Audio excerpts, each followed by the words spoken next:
Bien, en este primer video vamos a hablar sobre el abanderamiento. Viene del vocablo a, prefijo, y de bandera, o sea, banda, y este del gótico banduo, signo o bandera, es decir, matricular o registrar bajo la bandera de un estado un buque de nacionalidad extranjera. Nuestro reglamento para abanderamiento y matrícula de los buques mercantes nacionales lo define como la acción y efecto de abanderar, es decir, inscribir un buque construido en el país o en el extranjero, o bien comprado en el extranjero, en la lista correspondiente del registro de nuestro país para enarbolar el pabellón nacional, en este caso el Registro Público Marítimo Nacional, que se encuentra establecido en los artículos 14 y 15 de la Ley de Navegación. La Ley de Navegación no se ocupa de definir el abanderamiento, pues no es común que en una ley se den toda clase de definiciones técnicas. Únicamente deben adoptarse aquellas que sean imprescindibles para su justa y necesaria interpretación, ya que de otra manera podrían darse incompletas, equívocas que induzcan al error a los interesados. La ley sobre características y el uso del escudo, la bandera y el himno nacional solo dispone que el uso de la bandera en las embarcaciones nacionales se hará conforme a las leyes y reglamentos aplicables. Se requiere de una declaración del capitán de puerto de que un buque es de nacionalidad mexicana, seguida de una ceremonia en la que se iza el pabellón nacional, levantándose un acta que suscriben las personas que acudieron al acto. Esto no implica que otros funcionarios puedan realizar tal acto, como el presidente de la República, el secretario de Comunicaciones y Transportes o el director general de la Marina Mercante. Por lo que se refiere al acto de abanderamiento en el extranjero, este puede llevarlo a cabo el cónsul mexicano. Sin embargo, tal acto es provisional, ya que debe confirmarse por la autoridad marítima en el puerto definitivo de registro o inscripción del buque. El cónsul otorga un pasabante, que es para que el buque pueda ser abanderado como mexicano y pueda dirigirse al puerto nacional, donde será registrado en definitiva, ya que el documento que prueba la nacionalidad mexicana es el certificado de matrícula, que esto se encuentra previsto en el artículo 9 de la Ley de Navegación, habiendo así eliminado el término que por más de siglo y medio había venido empleándose en nuestra legislación nacional, es decir, el de Suprema Patente de Navegación. Tanto el capitán de puerto como el cónsul mexicano en el extranjero pronunciarán las siguientes palabras en la ceremonia del abanderamiento del buque. A nombre de la nación y por suprema disposición del ciudadano presidente de la República, declaro solemnemente que el buque, aquí se dice su nombre y el puerto de matrícula, es de nacionalidad mexicana y goza desde esta fecha de todas las consideraciones y privilegios que le otorgan las leyes del país, quedando en todo bajo la protección y amparo de la bandera de la República. Concluido lo cual, se procede al izamiento de la bandera nacional con los honores de ordenanza correspondientes. Cuando el presidente de la República Mexicana participa en la ceremonia, se omite su designación. Esto se encuentra tipificado en el artículo 18 del Reglamento para Abanderamiento y Matrícula de los Buques Mercantes Nacionales. Prosiguiendo, este hecho está ligado a la concesión de la nacionalidad al buque, que es un acto de gran importancia, pues del mismo se derivan consecuencias fundamentales, tanto en tiempo de guerra como en el de paz. Así, en el primer caso, las potencias beligerantes y las potencias neutrales podrán definir su posición frente al buque, y en el segundo se determinará la aplicación de las leyes del Estado cuyo pabellón recibió la autorización de utilizar. En este sentido, al cometerse un delito a bordo, se aplicarán las leyes penales del Estado del pabellón, y lo mismo ocurrirá si se hace un testamento marítimo. Como si nace un niño a bordo, las leyes civiles de ese estado le serán aplicables. O bien, si hay diferencias de carácter laboral, se aplicará la Ley Federal del Trabajo, etc. Pues en tal caso, al emplear el pabellón, el buque queda sujeto a la jurisdicción del Estado que lo ha autorizado a enarbolarlo. Asimismo, se aplicará un tratado al buque en que el Estado del pabellón sea parte. La vieja polémica acerca de si los buques pueden o no tener nacionalidad, por ser esta última un atributo de las personas físicas, ha pasado a la historia, ya que tal hecho no se discute más, pues al otorgar la nacionalidad a las embarcaciones se está, como primer punto, garantizando el principio de la libertad de navegación al someterse el buque en alta mar a la jurisdicción del estado cuyo pabellón porta. Segundo punto, otorgando una serie de medidas de protección a los buques por parte del Estado que les concede la nacionalidad.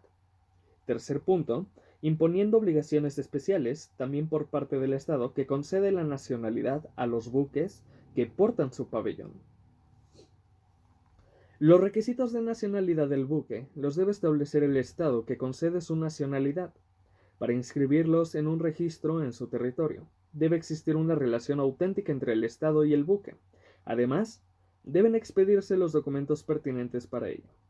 Por lo mismo, los buques tendrán la nacionalidad del Estado cuyo pabellón estén autorizados a enarbolar. Esto se dispone en el artículo 91 del Convenio de las Naciones Unidas sobre Derecho del Mar del 10 de diciembre de 1982, también conocido con el nombre de Convenio de Montego Bay, en vigor internacionalmente el 16 de noviembre de 1994 y ratificado por México en el Diario Oficial del 1 de junio de 1983. La relación auténtica se comprueba solo si existen las siguientes características. A. Que la flota mercante contribuya a la economía del país cuya nacionalidad posee. B. Que los ingresos y gastos del transporte marítimo, así como las compraventas de buques, se contabilicen en la balanza de pagos del Estado cuyo pabellón portan los buques de una flota mercante determinada. C. Que exista un propietario efectivo del buque, con la nacionalidad del Estado cuyo pabellón porta. D. Que se utilicen nacionales en el trabajo a bordo de los buques. Por lo anterior, el Estado ejercerá de manera efectiva su jurisdicción y control de cuestiones administrativas, técnicas y sociales sobre los buques que enarbolen su pabellón. Esto se encuentra previsto en el artículo 94 del citado instrumento internacional. Es el propietario o naviero, o bien el armador, quienes deben solicitar el abanderamiento de una embarcación. Esto se encuentra establecido en el artículo 11 de la Ley de Navegación. En el reglamento para abanderamiento y matrícula de los buques mercantes nacionales se establece que las solicitudes de matrícula comprenden, aun cuando no lo expresen, el abanderamiento de la embarcación. Ahí mismo se establecen todos y cada uno de los requisitos que se deben cumplir para abanderar un buque como mexicano. El abanderamiento se hace de oficio en el caso de buques abandonados en aguas territoriales, los decomisados por las autoridades mexicanas, los capturados al enemigo en tiempo de guerra considerados buena presa y los que sean propiedad del Estado mexicano. Esto se encuentra tipificado en el artículo 12 de la Ley de Navegación. Curiosamente, la Ley de Navegación ignoró las figuras de la confiscación por causas fiscales, así como la expropiación, figuras ambas que justifican también el abanderamiento de oficio. La autoridad deberá verificar las condiciones de seguridad del buque y la presentación de la dimisión de bandera del país de origen. El certificado de matrícula tiene una vigencia indefinida, pero se cancelará cuando el buque no reúna las condiciones de seguridad para la navegación y prevención de la contaminación del medio marítimo, por naufragio, incendio o cualquier otro accidente que lo imposibiliten para navegar por más de un año, por su destrucción o pérdida total, cuando su propietario o poseedor deje de ser mexicano o bien por su venta, adquisición o cesión en favor de gobiernos o personas extranjeros, con excepción en ambos casos de las embarcaciones de recreo o deportivas para uso particular, por captura hecha por el enemigo, si la embarcación fue declarada buena presa, por resolución judicial y por dimisión de la bandera del propietario o titular del certificado de matrícula. Esto se encuentra tipificado en el artículo 13 de la Ley de Navegación. Tanto en ese caso como en el abanderamiento de oficio, la Ley de Navegación no incluyó lo relativo a los casos de apresamiento de una embarcación en tiempos de paz y declarada buena presa, por lo que fue incompleta su disposición. Sin embargo, se prevé que en el último caso, la dimisión de bandera, que incluye la cancelación del certificado de matrícula, solo se autorice cuando se haya cubierto o garantizado los pagos de créditos laborales y fiscales, además de que el Registro Público Marítimo Nacional le haya expedido constancia de libertad de gravámenes. No entendemos por qué la Ley de Navegación indica al final del artículo 13 lo siguiente: salvo pacto en contrario, pues creemos que los particulares no pueden pasar por encima de actos tan importantes como los derivados de créditos laborales, que tienen rango constitucional. Por último, el abanderamiento se regula en nuestro país por la Ley de Navegación. Capítulo primero. Abanderamiento y matrícula de embarcaciones. Título segundo de la Marina Mercante. Diario Oficial del 4 de enero de 1994.